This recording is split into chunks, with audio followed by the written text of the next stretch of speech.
नमस्कार, स्वागत है आपका इस चैनल पर। हम आज एक परमार्थ की बात करेंगे, अध्यात्म की बात करेंगे। आजकल के नौजवान और आजकल की पीढ़ी दिन प्रतिदिन, महीने, साल भर बहुत समय, लंबा वक्त गुजर जाता है, लेकिन उनको एक आस, एक रास्ता, एक एहसास, अच्छे विचार, अच्छा गुरु मिल पाना मुश्किल हो जाता है। कई विचारधाराएं उनके दिमाग में पनपती हैं, लेकिन फाइनली जो विचारधारा आनी चाहिए वो उनके सफलता के मार्ग पर नहीं आ पाती है। और सफलता का मार्ग प्राप्त करना ही एक परम लक्ष्य होता है।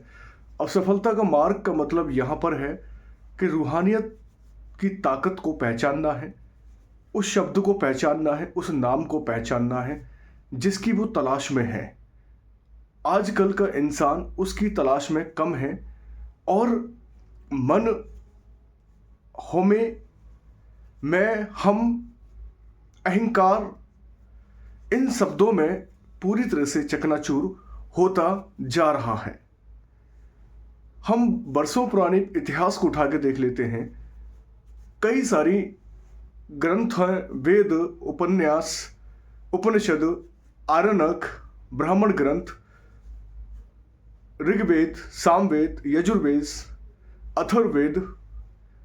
हम कई सारी किताबों को पढ़ते हैं, पढ़ाते हैं, डिस्कस करते हैं, जगह जगह जाते हैं, सुनते भी हैं बड़े बड़े विद्वानों के विचार, दार्शनिक की किताबें भी, हर चीज़ मौजूद है। लेकिन इंसान उन चीज़ों से आज के डेट में बहुत दूर चला गया है। एक रेस में लगा हुआ है। क्या वो उस रेस को जीत कर रूहानियत को पा सकता है? आत्मा का मिलन परमात्मा से कर सकता है? इच्छाओं पर, भावनाओं पर, इंद्रियों पर नियंत्रण रख सकता है? क्या धन दौलत, परिवार को कमा लेना ही सब कुछ है? क्या हम हक हलाल की कमाई नहीं कर सकते? नाम और शब्द की कमाई नहीं कर सकते? तो इसी पर मैं यहाँ पर बहुत सारी चीज़ें मैं आपसे शेयर करना चाहता हूँ, डिस्कस करना चाहता हूँ। लिखने को सब कुछ लिखा हुआ है इतिहास के पन्नों में। सिद्धार्थ गौतम जी से लेकर महावीर स्वामी जी से लेकर भक्ति आंदोलन, सूफी आंदोलन और 19वीं शताब्दी में भी काफ़ी सारे आंदोलन होते हैं। तो उन पर हम लोग यहाँ पर चर्चा कर रहे हैं। अच्छा वीडियो होगा और मैं मतलब अपनी पूरी भूमिका के साथ, रिसर्च एथेंटिक के साथ पेश करूँगा। बात है एक संत तुलसी साहब जी की, मैं कहानी बताऊंगा। बाकी हम पढ़ाते रहते हैं गौतम बुद्ध, महावीर स्वामी जी वगैरह, वो तो सब जानते हैं आप। एक संत हुआ करते थे तुलसी साहब जी, जिनका जन्म होता है 1763 में। एक पुणे के राजघराने में होता है। पुणे के राजघराना मतलब पुणे महाराष्ट्र में पड़ता है।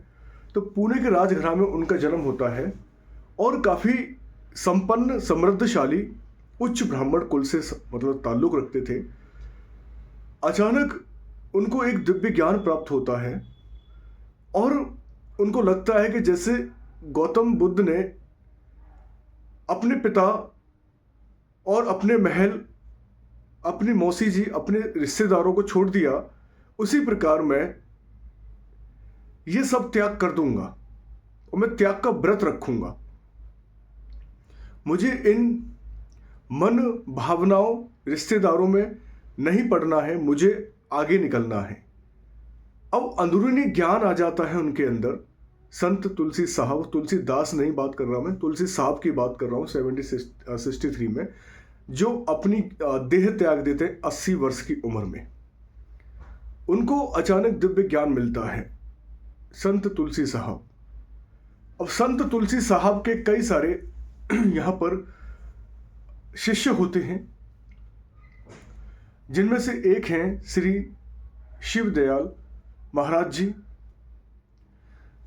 श्री शिवदयाल महाराज जी का जो जन्म होता है वो आगरा में होता है। आगे बहुत सारी हम बात करेंगे। संत तुलसी साहब जी के जो शिष्य हैं श्री शिवदयाल महाराज जी, वो उनकी वाणी को आगे बढ़ाते हैं। सूरत शब्द से ही वो आगे अपना रास्ता तय करते हैं। शिवदयाल महाराज जी जो हैं, जब संत तुलसीदास जी हरिद्वार जा रहे थे और हरिद्वार में जब उन्होंने पूरी तरह से आवागमन किया और जब हरिद्वार में गंगा किनारे एक दृश्य देखते हैं कि एक ब्राह्मण और एक शूद्र एक ही घाट पे नहा रहे होते हैं, लेकिन जब ब्राह्मण को पता चलता है कि शूद्र इस गंगा में नहा रहा है, उसने मुझे अपवित्र किया है, इसी बात को सचेत हुए तुलसी साहब महाराज जी कहते हैं कि गंगा और शूद्र की उत्पत्ति एक ही वेद से होती है, एक ही ब्राह्मण ग्रंथ से होती है, तो आप इसमें शूद्र और ये ब्राह्मण कहाँ से ले आए? तो वही शब्द सुनकर वो काफ़ी प्रसन्न हुए। जो ब्राह्मण भेदभाव कर रहे थे कि शूद्र ने मेरे घाट में नहाया और मुझे अपवित्र कर दिया, तो उन्होंने समझाया तुलसी महाराज ने कि अपवित्र नहीं किया है, शूद्र और जो गंगा है उसकी उत्पत्ति वेद से होती है। वेद में ही हम बात कर, ऋग्वेद में 10वें मंडल में शूद्र की बात की गई है और ऋग्वेद में ही गंगा का अनुवाद किया गया है। एक बार हम गंगा का अनुवाद करते हैं, 3 बार यमुना का अनुवाद करते हैं और सबसे ज़्यादा हम अनुवाद करते हैं इंद्र देवता का 250 बार, अग्नि का करते हैं 200 बार। सारी चीज़ों के बारे में बताकर सामने वाले ब्राह्मण जो हैं उनके अनुयायी हो जाते हैं। संत तुलसी साहब जी जगह जगह अपना परामर्श, अपना उपदेश देते हैं और बड़ी संख्या में लोग इकट्ठे होकर उनका उपदेश सुनना प्रारंभ करते हैं। यहाँ तक कि अंधों को भी उन्होंने किताब पढ़वाना शुरू कर दिया। सामने बोलते थे लोग कि हम अंधे हैं साहब, हम पढ़ नहीं पाएंगे। अब देखिए कितनी शक्ति होती है। तुलसी साहब जी ने कहा पढ़ो इसे, मैं कह रहा हूँ पढ़ो इसे। अंधे ने किताब खोली और रोशनी आ जाती है और पढ़ना शुरू कर देते हैं। मैं बात कोई यहाँ तांत्रिक चमत्कार की बात नहीं कर रहा, एक श्रद्धा की बात कर रहा हूँ, एक नाम और एक शब्द की बात कर रहा हूँ जिसमें बहुत ताकत होती है, रूहानियत में बहुत ताकत होती है। हमारे अंदर जो रूहानियत तक की ताकत है उसको हम देख नहीं पाते, वो चीज़ें उन्होंने देखी। प्राचीन भारत में कई सारे हम संतों के बारे में बताते हैं, मध्यकालीन भारत बताते हैं। ये आधुनिक भारत की कहानी है, 18वीं शताब्दी और 19वीं शताब्दी में भी चल रहा है और आज 21वीं शताब्दी में भी चल रहा है। वही आंदोलन आज भी चल रहा है। अब तुलसी साहब जी के सबसे प्रिय जो शिष्य हुआ करते हैं वो है श्री शिवदयाल साहब जी महाराज। श्री शिवदयाल साहब जी महाराज उनसे बहुत प्रेरित हुए क्योंकि उनके माँ बाप भी श्री तुलसी साहब जी के अनुयायी हुआ करते थे, गुरु नानक के भी अनुयायी हुआ करते थे। इसलिए बच्चों की परवरिश, शिवदयाल साहब जी की परवरिश अपने माता पिता के चरणों से ही शुरू होती है और संत तुलसीदास जी के मार्गदर्शन उनको प्राप्त होता है और वो उनके ही मार्गदर्शन से सूरत शब्द जो है प्राप्त करते हैं। सूरत शब्द आगे जाकर सूरत शब्द जो है एक दिव्य शब्द बन जाता है और कई सारे हमारे विद्वान और राधा स्वामी शिक्षकों के माध्यम से वो एक वर्ड बन जाता है राधा स्वामी जी। राधा का मतलब होता है आत्मा और स्वामी का मतलब होता है परमात्मा। यहाँ कोई एक कैटेगरी या किसी धर्म को इंडिकेट नहीं किया जा रहा, यहाँ एक रूहानियत की बात चल रही है। यहाँ एक नाम शब्द की बात चल रही है। जिस 84 लाख योगिनी में इंसान अपने आप को खपा रहा है बिना मतलब के, हम अपना जीवन जीते जा रहे हैं, उस जीवन से मुक्ति पाने का एक बहुत बड़ा मार्ग ये शब्द है, ये नाम है, हक हलाल की कमाई है। ये समझाते हैं हमारे सारे संत जो हैं। इतिहास में कई संतों की कहानियां हैं, एक ही इतिहास का ही शब्द है, इतिहास का ही सब पन्नों में लिखा हुआ है। तो संत तुलसी साहब जी अपने प्राण जो है छोड़ देते हैं 80 वर्ष की आयु में। इधर शिवदयाल साहब जी काफी प्रेरित होकर उनके मार्गदर्शन में 1861 में राधा स्वामी सत्संग की स्थापना कर देते हैं। 1861 में गाइस, 1861 में। और वही संदेश जो तुलसी साहब जी के थे उन्हीं को प्रसारित करते चले गए। नाम, रूहानियत, शब्द आदि की जानकारी आदि का ज्ञान सत्संगियों को देते चले गए, संगत को देखते चले गए, और संगत जो है इसका लाभ उचित रूप से करती चली गई।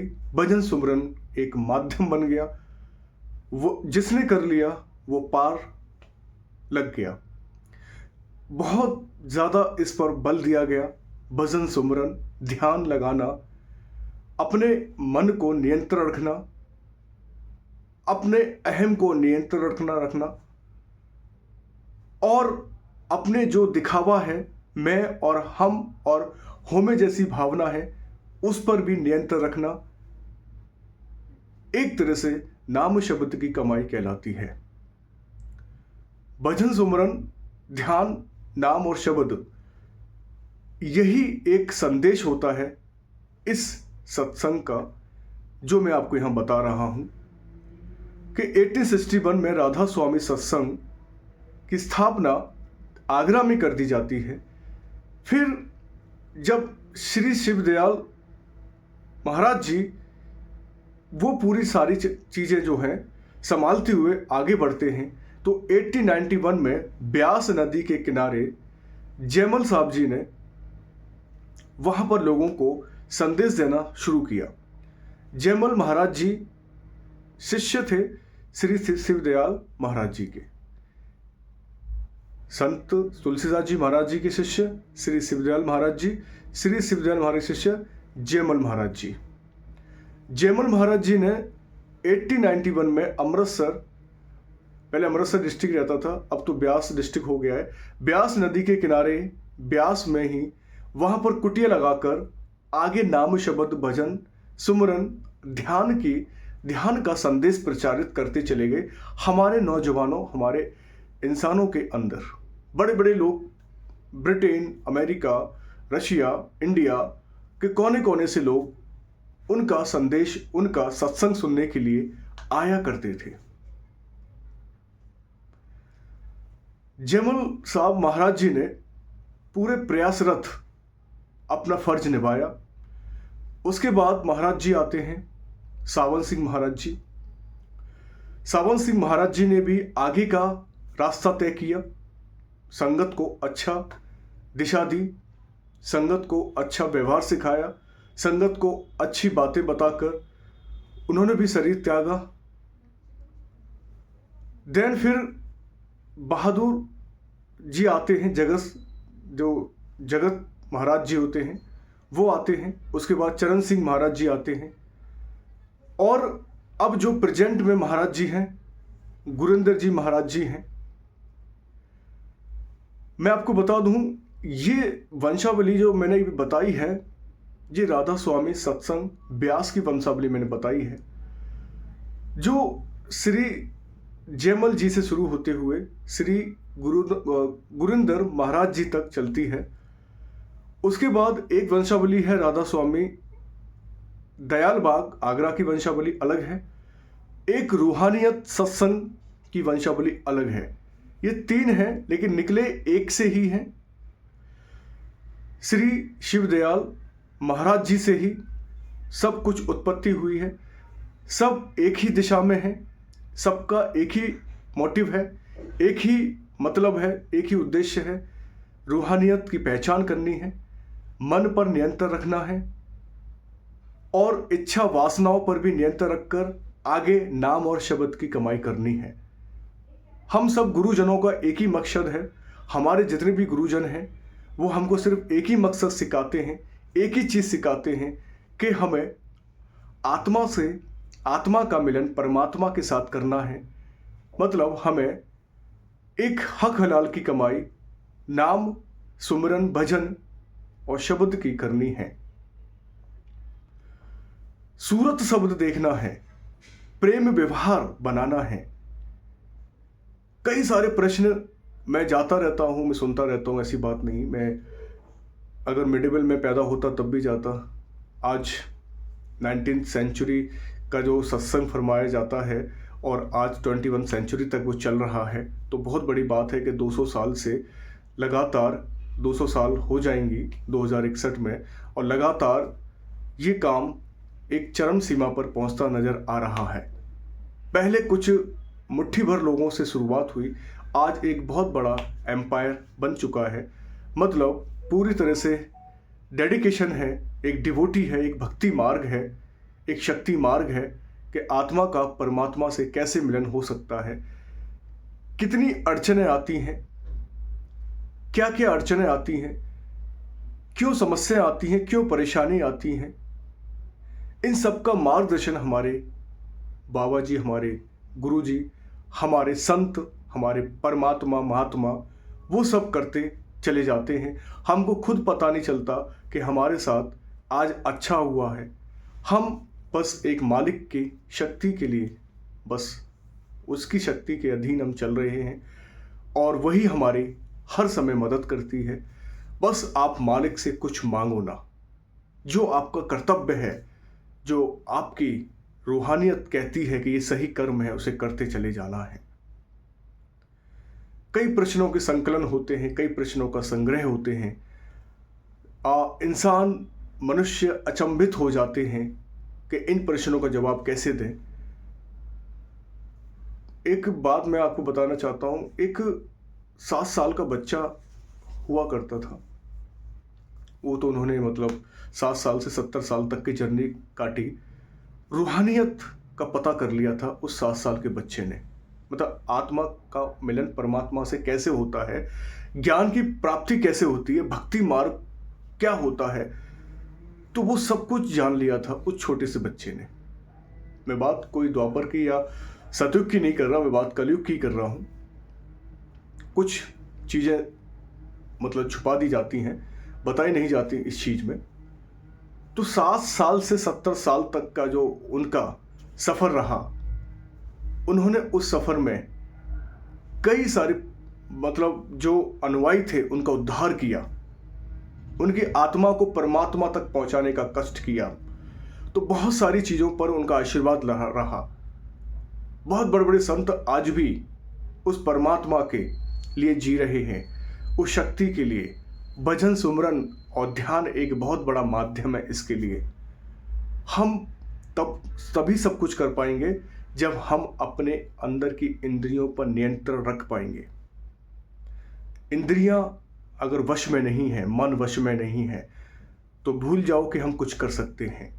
धन दौलत, गाड़ी बंगला, ये सब कुछ क्या मिथ्या है, ये सब झूठ है, ये सब माया है जो हमें डाइवर्ट करती है, ये हमें इधर से उधर घुमाती है। हम अपने परम लक्ष्य पे नहीं चल पाते हैं। उसी पर नियंत्रण रखकर मैं, अहम, अहंकार, इन सब को दूर करते हुए, इंद्रियों को बस में करते हुए आपको नाम और शब्द की कमाई करनी है। एक सूरत को पहचानना है, दिव्य ज्ञान लेना है। आज के कलयुग में बहुत ज़रूरी है। ऐसे अगर उपदेश आपको मिलते रहें तो मुझे लगता है कि कुछ प्राणी, कुछ मनुष्य, कुछ विद्यार्थी, कुछ चाहे 100 में से 3 अगर समझ गए तो वो 3 अपनी किस्मत को आगे चमकाने में सफल रहेंगे, अपने जीवन को आगे अच्छा उज्जवल बनाने में सफल रहेंगे। आज सब सिर्फ एक ही भेड़ चाल है। अगर कोई गाड़ी ले आता है तो मैं भी गाड़ी लेके आऊँगा, कोई सफल हो जाता है तो मैं भी इस रास्ते पर, ये सरकारी नौकरी लेनी तो सरकारी नौकरी लेके रहूँगा। तो ये सब क्या है, एक तरह से अपने को मतलब किसी के ऊपर डालो मत। आपके अंदर क्या कहता है, आपका मन क्या कहता है, मतलब आपकी जो आत्मा है, अंतरात्मा है, वो क्या कहता है। हमें बहिमुखी नहीं रहना है, हमें अंतर्मुखी बनना है। हमें बाहरी दुनिया नहीं देखनी है, हमें इंटरनल की बात करनी है। इंटरनल जो सोल है उसकी तरफ देखना है। हमारे अंदर ही सब कुछ है, बाकी जग तो मिथ्या है। हर आदमी मिथ्या के पीछे भाग रहा है, ये मेरा, और प्राप्त कर लो, और प्राप्त कर लो। लेकिन जिस चीज के लिए उसने जन्म लिया इस मानव चोला में, वो उसको भूल चुका है। उसे ये नहीं पता कि ये चोला दोबारा नहीं मिलने वाला। अगर इस चोला में, इस मानव योनि में हमने उस परमात्मा को याद कर लिया, या उस परमात्मा के दिए हुए संदेशों का हमने सही तरीके से अपने जीवन में उतार लिया, तो हमारा भी पारलौकिक एक कल्याण मार्ग बनता चला जाएगा। उद्धार हर किसी का नहीं हो पाता है। धन दौलत एक इंसान कमा लेता है, लेकिन जिस चीज़ की खोज वो करने आया है वो भूल जाता है कि मुझे इस दुनिया में क्यों भेजा गया। क्योंकि चकाचौंध रंग रंगलियाँ इतनी सारी चीज़ें हो चुकी है आज की डेट में कि वो अपने आप को पहचानना ही भूल जाता है। कई सारे कैंडिडेट हैं, स्कॉलर हैं, बच्चे हैं, स्टूडेंट्स हैं, हम भी टीच करते हैं, बताते हैं कि बच्चे क्या हैं, बस एक ही रिदम में चल पड़ते हैं। सफलता सफलता सफलता के एक स्टेप पे दौड़ते रहेंगे कि हमें सफल होना है, हमें सफल होना है। कैसे सफल हो जाओगे जब एक रणनीति नहीं बनाओगे, एक स्ट्रेटेजी नहीं बनाओगे, एक गोल नहीं बनाओगे और टीचर के कहे अनुसार आप नहीं चलोगे। देखा दुनिया के चक्कर में हम पड़ जाते हैं और अपना नुकसान कर बैठते हैं। अंदर की रूहानियत चाहती क्या है, अंदर की जो आत्मा है वो चाहती क्या है। हम बाहिर्मुख, हम एक्सटर्नल हो चुके हैं। हमें जो दिख रहा है वही चीज़ों हम मान लेते हैं ये सत्य है, लेकिन इंटरनल जो स्पिरिचुअल है उसको हम नहीं देख पाते। ये बहुत ज़रूरी है, सभी के लिए ज़रूरी है हम स्पिरिचुअल चीज़ों को देखें, नॉट फिजिकल। स्पिरिचुअल में बिलीव करें।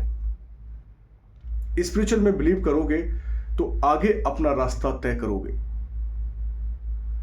सत्संग होते हैं, कथाएं होती हैं, संत हैं, ब्राह्मण हैं, ऋषि हैं। सभी का उद्देश्य यही रहता है कि जो इंसान इस धरती पे आया है वो अपने आप को पार कैसे लगाएगा। मतलब वो इस जीवन चक्र से, जो मृत्यु लोक है, इससे अपने आप को पार कैसे ले जाएगा। अर्थात मतलब दोबारा उसको जन्म ना मिले। ऐसा नहीं आज हम इंसान योगी में हैं, अगले फिर हम किसी और में पैदा होंगे। तो जीवन चक्र है, चलता ही चला जाएगा। तो इसलिए ऐसे कर्म करो कि आपको दोबारा जन्म लेने की भी नौबत ना आए, मुक्ति मिल जाए, साल्वेशन प्राप्त कर लें आप, मोक्ष प्राप्त कर लें आप। बहुत बड़ी बात है, सारे लोग नहीं कर पाएंगे, ये मुश्किल है। मैं भी खुद कह रहा हूँ ये मुश्किल है, लेकिन सही संदेश पहुंचाने का मतलब यही है कि कुछ अगर देख भी लेंगे अपने अंदर, कुछ लोग इसको अमल में लेके आएंगे, तो मैं नहीं मानता कि मतलब 100 में से 4 बच्चे भी इसको नहीं कर पाएंगे। क्योंकि आजकल इतनी सारी डाइवर्जन है, इंसान अपना एक छोटा सा मोटिव भी भूल जाता है। मैं तो बहुत बड़ी रूहानियत की बात कर रहा हूँ, मैं एक बहुत बड़े परमात्मा से मिलन की बात कर रहा हूँ। कुछ बच्चे सोचेंगे सर इतनी बड़ी बातें एक मतलब कर रहे हैं यूट्यूब के माध्यम से, ये कोई बड़ी बात नहीं है, बस मैं आपको जगाने की कोशिश कर रहा हूँ। एक टीचर, एक मतलब मित्र बन के आपके साथ एक बात प्रकट कर रहा है कि हम जिस जीवन में जी रहे हैं क्या वो हमारे लिए ठीक है। जो हम काम कर रहे हैं वो हमारे लिए ठीक है। ठीक तभी होगा जब हम कुछ अच्छा करेंगे, जब हमारा आने वाला कल सुबह की नई किरण के साथ एक ऊर्जावान देगा और पूरे दिन हम खुश नसीब अपने आप को महसूस करेंगे। चेहरा एकदम प्रसन्नता, हैप्पी रखेंगे और दूसरे के साथ मुस्कुराते हुए व्यवहार करेंगे। लेकिन आजकल ऐसा नहीं है। अगर कोई एक गाली देगा तो 4 गाली उसको देगा। मार तोड़, लफड़ाबाजी, कोर्ट कचहरी, चक्कर, हॉस्पिटल, ये सब चलता रहेगा। मैंने वही कहा है, 100 में से अगर 2 से 4 भी हो जाएं, कर लेते हैं, बहुत बड़ी बात है। हमारा भारत देश के पास पहले से ही ताकत थी और आज भी है। वेस्टर्न कल्चर कितना भी मतलब फोकस कर ले हमें बिगाड़ने के लिए, हम नहीं बिगड़ेंगे इतना। हम अपने जो मूल तत्व हैं उनको संभाले रखे हुए हैं। मूल ग्रंथ हैं, आने वाली जनरेशन उन मूल ग्रंथों को पढ़ेगी जरूर। चाहे विकसित भारत 2047 तक का लक्ष्य रखा है हमारे प्राइम मिनिस्टर मोदी जी ने, लेकिन हमारे जो ओरिजिनल सोर्सेज हैं आने वाली यंगस्टर जरूर पढ़ेगी और आगे संत ऋषि महात्मा भी बनते चले जाएंगे। जो एग्जैक्टली बनने हैं वो तो बनेंगे ही, बाकी मैं नहीं कह सकता। बाकी सब दुनिया मिथ्या है, कौन संत है कौन महात्मा है, मैं उनकी बात नहीं कर रहा। जो अलग अपने को पर्दे के पीछे डेवलप कर रहे हैं। मैं उन संत महात्मा की बात कर रहा हूँ जिन्होंने त्याग किया है, जो आज भी त्याग कर रहे हैं, जो सोशल मीडिया से दूर दूर तक अपना कोई मतलब अपडेट नहीं रखते, ना ही किसी न्यूज़ में, ना ही कोई प्रिंट मीडिया में अपने आप को अपडेट करते हैं, ना ही किसी इंटरव्यू देते हैं। मैं ऐसे संत महात्मा की बात कर रहा हूँ, और ऐसे संत महात्मा को मैंने आपको भी 1861 से लेकर 2024 तक की मैंने बताया।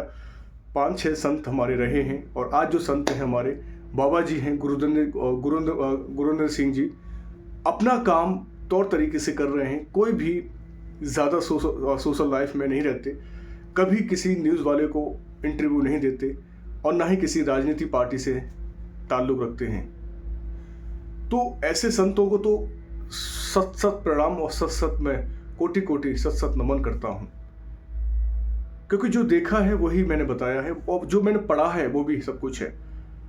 आंदोलन किया है 1861 से लेकर अब तक, जो आंदोलन चल रहा है, हजारों लाखों की तादाद में संगत आती है, दूर दूर से आते हैं विदेशों से लोग।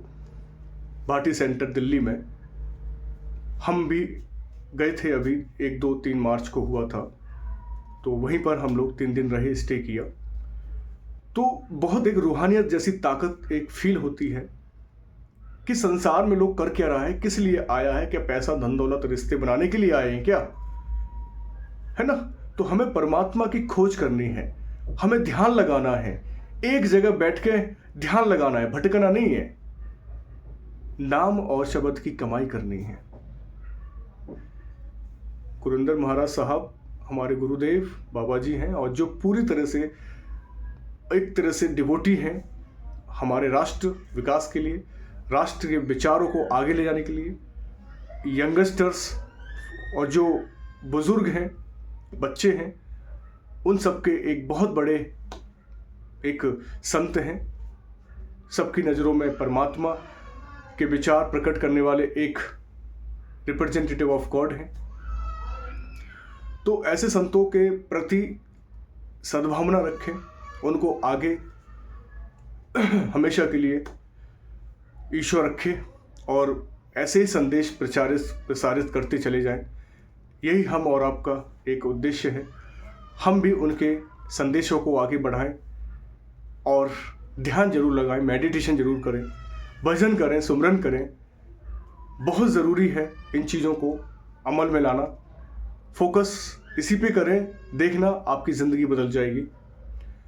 फोकस करें, सारी परेशानी तनाव दूर हो जाता है जब आप तनाव मुक्त एक जगह बैठकर ध्यान लगाएंगे। तो जरूर आपको मिलेगा, जरूर मिलेगा।